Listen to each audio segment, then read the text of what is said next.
Depuis le 1er mars 2017, on parle du sport sur ordonnance. Il y a un décret qui est apparu qui permet aux médecins de prescrire de l'activité physique adaptée aux patients qui souffrent d'une ALD, affection de longue durée.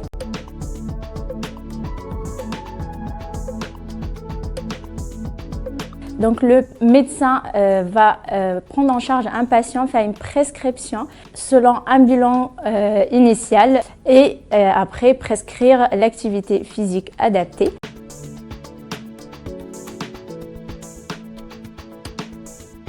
Pour démarrer une prescription d'activité physique adaptée, le prescripteur va devoir effectuer un bilan cardiovasculaire du patient, évaluer sur les comorbidités, les symptômes du patient, mais également les facteurs de risque, avec un score qu'on appelle le SCORE, le Systematic Coronary Risk Evaluation, qui va permettre d'élaborer un risque, un pourcentage de risque de complications du patient. En fonction de ça, on pourra contre-indiquer ou pas la réalisation de l'activité physique adaptée.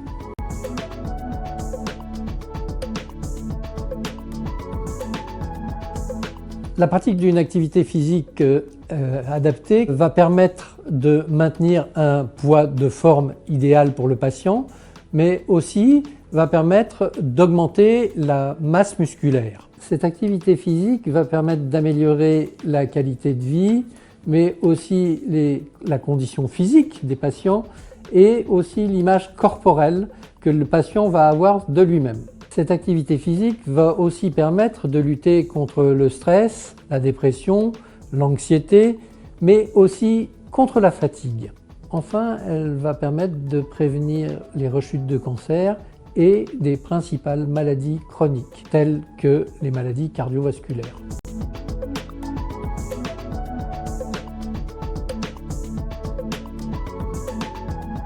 Il peut exister des freins à la réalisation de l'activité physique adaptée. Ces freins vont être une appréhension du patient, un contexte avec d'éventuelles douleurs, mais des craintes également, des craintes d'aggraver une fatigue déjà présente ou un sentiment de dépréciation qu'on peut retrouver. Pour cela, il faut motiver le patient, car il peut avoir ses propres motivations, qui sont retrouver un état général meilleur, moins de fatigue, et puis ce qu'on lui aura expliqué dans l'éducation, limiter les complications de la maladie cancéreuse, de ses traitements, mais également agir pour sa survie.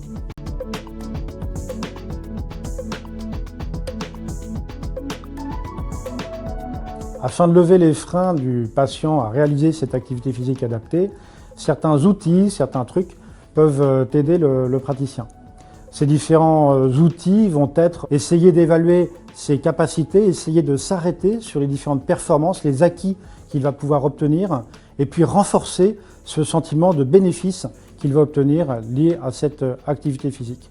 Enfin, le fait de s'adapter à ces situations, le fait d'avoir une approche progressive, le fait d'avoir cette approche personnalisée au patient, à ses attentes, va permettre évidemment de limiter ces freins et de l'emmener vers cette réalisation.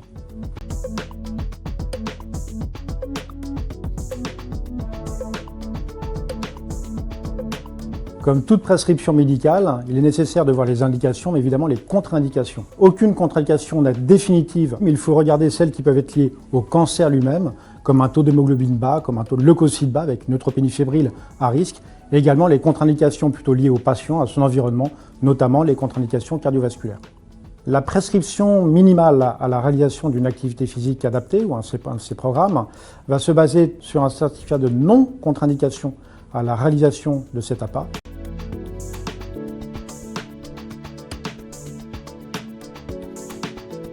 Qu'est-ce qu'une prescription optimale d'activité physique adaptée? C'est une prescription qui est personnalisée, concertée, évidemment, adaptée à la situation du patient. Cette prescription doit s'adapter aux attentes du patient, à l'éducation qu'on lui apporte, mais également à des objectifs qui sont fixés de façon conjointe, concertée avec le patient, afin qu'il soit satisfait de ce qu'on va réaliser et qu'on lui apporte les meilleurs bénéfices possibles également.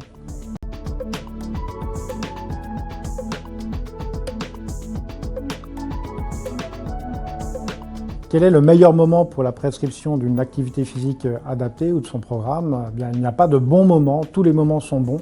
On peut le démarrer sans avoir de maladie, on peut le démarrer pendant le traitement de façon à limiter la toxicité et améliorer l'efficacité des traitements anticancéreux.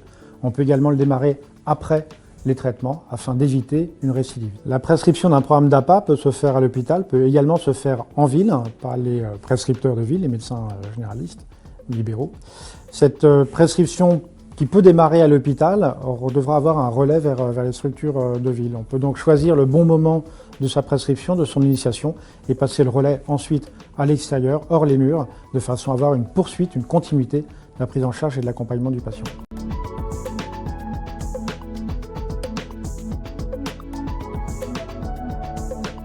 Cette activité va être adaptée en fonction de chaque situation. Par exemple, dans le cas du cancer du sein, on sera vigilant aux neuropathies induites par les chimiothérapies.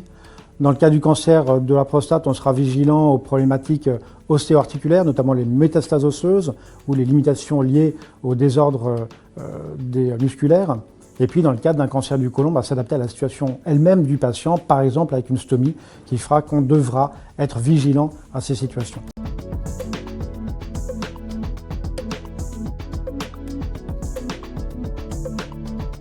Pour pouvoir effectuer cette activité physique, il faudra avoir bien sûr un bilan médical avec une prescription, être encadré par un professionnel formé, enseignant en activité physique adaptée, kinésithérapeute.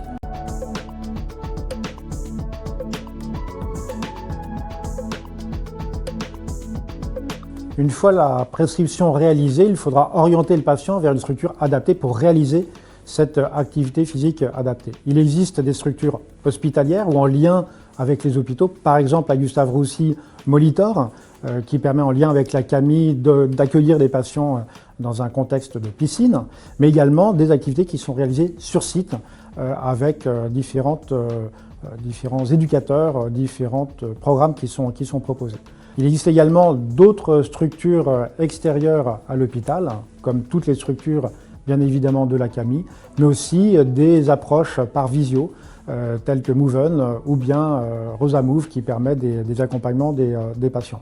Enfin, vous trouverez par région sur des sites internet ou bien en allant sur le site de l'AFSOS, l'association francophone pour les soins oncologiques de support, www.afsos.org, dans la vie autour, la possibilité d'accéder à ce qui existe autour de vous, en établissement ou au domicile du patient.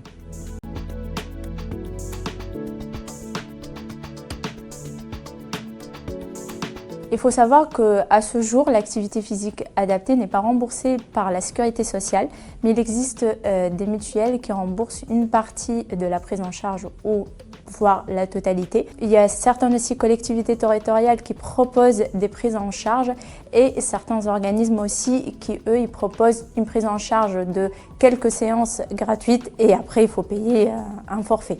Le remboursement et la prise en charge de l'activité physique adaptée par la sécurité sociale est en cours d'évaluation par le biais de l'article 51.